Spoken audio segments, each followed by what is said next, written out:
मनोहरा की पत्नी मोहिनी बड़ी शौक और चुलबुली थी। अपनी अदाओं से वह मनोहरा को हमेशा मदहोश किए रहती थी। उसको पाकर मनोहरा को जैसे पंख लग गए थे और वह हमेशा आकाश में उड़ान भरने को तैयार हो उठता था।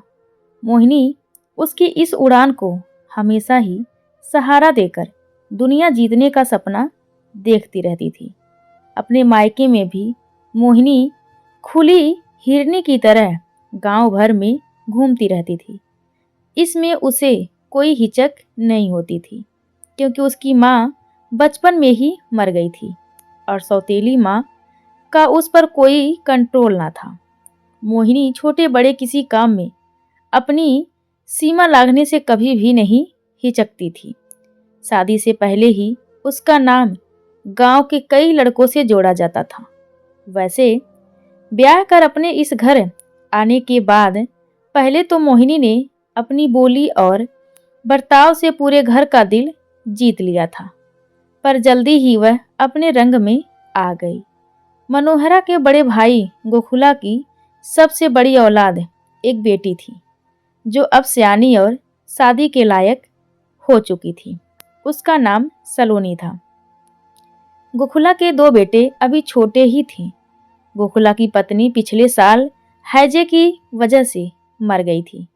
मोहिनी के सास ससुर और गोकुला अब कभी कभी सलोनी की शादी कर देने की चर्चा छेड़ देते थे, जिससे वह डर जाती थी। उसकी शादी में अच्छा खासा खर्च होने की उम्मीद थी। मोहिनी चाहती थी कि अगर किसी तरह उसका पति अपने भाई गोकुला से अलग होने को राजी हो जाए तो होने वाले इस खर्च से वह बच जाएगी।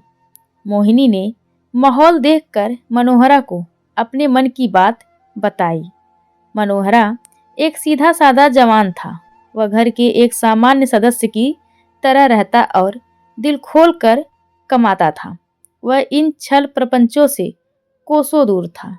मोहिनी की बातों को सुनकर पल भर के लिए तो मनोहरा को बहुत बुरा लगा, पर मोहिनी ने जब इन सारी बातों की जिम्मेदारी अपने ऊपर छोड़ देने की बात कही तो वह चुप हो गया। यही तो मोहिनी चाहती थी। अब वह आगे की चाल के बारे में सोचने लग गई। पहले कुछ दिनों तक तो उसने सलोनी से खूब दोस्ती बढ़ाई और उसे घूमने फिरने, खेलने खिलाने वगैरह की पूरी आज़ादी दे दी। फिर खुद ही अपने सास ससुर से उसकी शिकायत भी करने लगी। एक दो बार उसने सलोनी को गुपचुप उसी गांव के रहने वाले अपने चहेते पड़ोसी राम खिलावन के साथ मेले में भेज दिया और पीछे से ससुर को भी भेज दिया। सलोनी के रंगे हाथ पकड़े जाने पर मोहिनी ने उस घर में रहने से साफ इनकार कर दिया।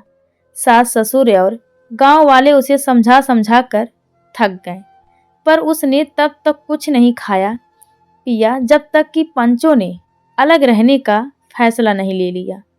अब तो मोहिनी की पौ 12 थी। अकेले घर में उसे सभी तरह की छूट थी। न दिन में कोई देखने वाला, न रात में कोई उठाने वाला। अब तो वह अपनी नींद भर सोती और अपनी नींद जागती थी। मनोहरा तो उसके रूप और जवानी पर पहले ही लट्टू था। बंटवारा होने के बाद से तो वह उसका और भी एहसानमंद हो गया था। मनोहरा दिन भर अपने खेतों में काम करता और रात में खा पीकर मोहिनी के रूप रस का पान करता और सो जाता। तो 4 बजे भोर में ही पशुओं को चारा पानी देने के लिए उठता।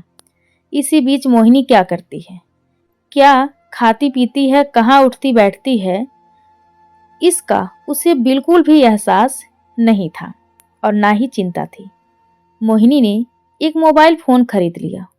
कुछ ही दिनों में उसने अपने पुराने प्रेमी से फोन पर बात की। सुनो कन्हैया, अब मैं यहाँ भी पूरी तरह से आज़ाद हूँ।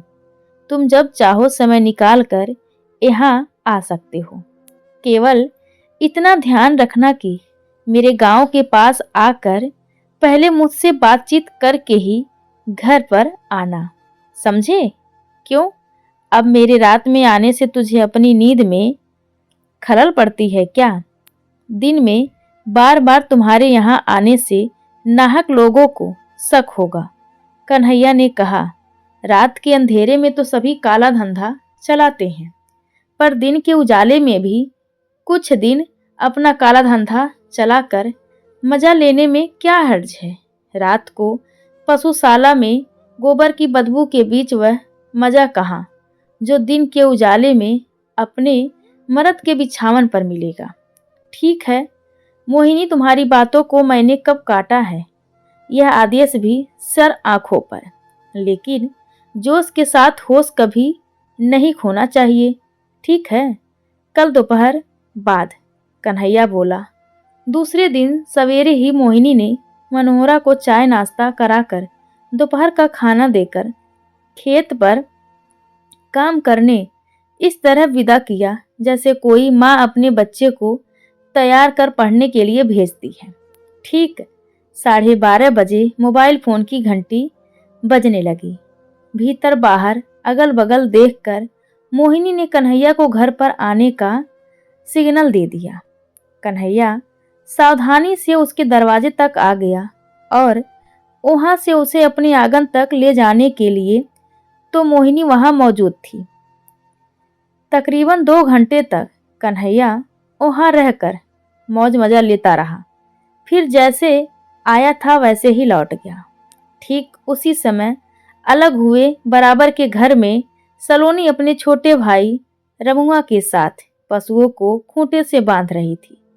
आज रमुआ अपने साथ दोपहर का खाना नहीं ले जा सका था, इसी वजह से वह सवेरे ही पशुओं को हाँक लाया था। सलोनी ने चाची के घर से निकलकर एक अजनबी को जाते देखा तो उसे कुछ अटपटा सा लगा, पर वह चुप लगा गई। दूसरे दिन भी जब सलोनी बैलों को पानी पिलाने के लिए दरवाजे पर आई तो गांव के ही राम खिलावन को मोहिनी के घर से निकलते देखा। देखते ही वह पहचान गई कि यह वही राम खिलावन है जिसके साथ चाची उसे बदनाम करके दादा दादी और उनसे अलग हुई थी। अब तो सलोनी के मन में कुछ उथल पुथल सी होने लगी। उसने अपने मन को शांत कर एक फैसला लिया और मुस्कुराने लगी। अब सलोनी बराबर चाचा के घर की निगरानी करने लगी। वह अपने आंगन से निकलकर चुपके से चाचा चाची के घर की ओर देख लेती और लौट जाती। एक दिन उसे फिर एक नया अजनबी उस आंगन से निकलते हुए दिखा। अब सलोनी से रहा नहीं गया। उसने अपनी दादी से सारी बातें बताई। वह बूढ़ी अपनी एक खास जवान पड़ोसन से मदद लेकर इस बात की जांच में जुट गईं। तीनों मिलकर छिप छिप कर एक हफ्ते तक निगरानी करती रहीं। सलोनी की बात 16 आने सच साबित हुई। फिर दादी ने अपने बड़े बेटे गुखला और अपने पति से सहयोग लेकर एक नई योजना बनाई और 2-4 दिनों तक और इंतजार किया। दूसरी ओर मोहिनी इन सभी बातों से अनजान मौज मस्ती में मशगूल रहती थी। वैसे उसके घर में जो भी मर्द आता था वह कोई कीमती चीज उससे दे जाता था। कन्हैया को आए जब कई दिन हो गए तो मोहिनी के मन में की तड़प बढ़ गई।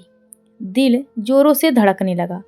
उसे ख्याल आया कि सिकंदर भी आने से मना कर चुका है, तो क्यों ना आज फिर एक बार कन्हैया को ही बुला लिया जाए। उसने झट से मोबाइल फोन उठा लिया। दूसरी ओर से कन्हैया ने पूछा, हाँ मोहिनी, क्या हालचाल है? तुम वहाँ खुश तो हो ना? क्या खाक खुश रहूंगी? तुम तो इधर का जैसे रास्ता ही भूल बैठे। दिन भर बैठी रहती हूँ मैं तुम्हारी याद में, और तुम तो जैसे डुमरी का फूल बन गए हो आजकल। बोलो क्या हुक्म है? आज तुम दोपहर के 12 बजे मेरे घर आ जाओ। हुजूर का हुक्म सिर आंखों पर। कहते हुए कन्हैया ने फोन काट दिया। मोहिनी ने तो अपनी योजना बना ली थी। पर उसे भनक तक नहीं थी कि कोई उस पर नजर रखे हुए हैं। कन्हैया पर नजर पड़ते ही सभी सावधान हो गए। वह एक ओर से आकर मोहिनी के आंगन में घुस गया। लोगों ने देखा कि मोहिनी उसे दरवाजे से भीतर ले गई। सलोनी ने दादी के कहने पर मनोहरा चाचा को भी बुलाकर अपने दरवाजे पर बैठा लिया था। धीरे धीरे कुछ और लोग आ गए और जब तकरीबन आधा घंटा बीत गया तब मनोहरा को आगे कर सभी लोग उसके दरवाजे पर पहुंच गए। दस्तक देने पर जब दरवाजा नहीं खुला तब लोगों ने मनोहरा को ऊंची आवाज लगाकर मोहिनी को बुलाने को कहा। उसकी आवाज को पहचान कर मोहिनी को कुछ शक हुआ, क्योंकि आज उसे धान के खेत की निराई गुड़ाई करनी थी। आज उसे शाम में भी देर से आने की उम्मीद थी। वह कन्हैया संग पलंग पर प्रेम की पेंगे भर रही थी। ज्यों ही मोहिनी ने दरवाजा खोला, सामने मनोहरा के संग पास पड़ोस के लोगों को देखकर उसके होश उड़ गए। वह कुछ बोलती इससे पहले ही पूरा हुजूर उसके आंगन में घुस गया और कन्हैया को भी धर दबोचा। पत्नी मोहिनी के सामने हमेशा भीगी बिल्ली बना रहने वाला मनोहरा आज न जाने कैसे बब्बर शेर बनकर दहाड़ता हुआ उस पर पिल पड़ा और चिल्लाया, आज मैं इसको जान से मार कर ही चैन की सांस लूंगा। उस दिन के बाद से फिर ना तो मोहिनी कभी वापस गांव में दिखी और ना ही उसका प्रेमी। सुना था कि वह शहर जाकर कई घरों में बर्तन मांजकर फटे हाल गुजारा कर रही है। जैसी करनी वैसी भरनी। तो दोस्तों, हमारी आज की कहानी आप सभी को कैसी लगी कृपया कमेंट करके जरूर बताएं। धन्यवाद आप सबका।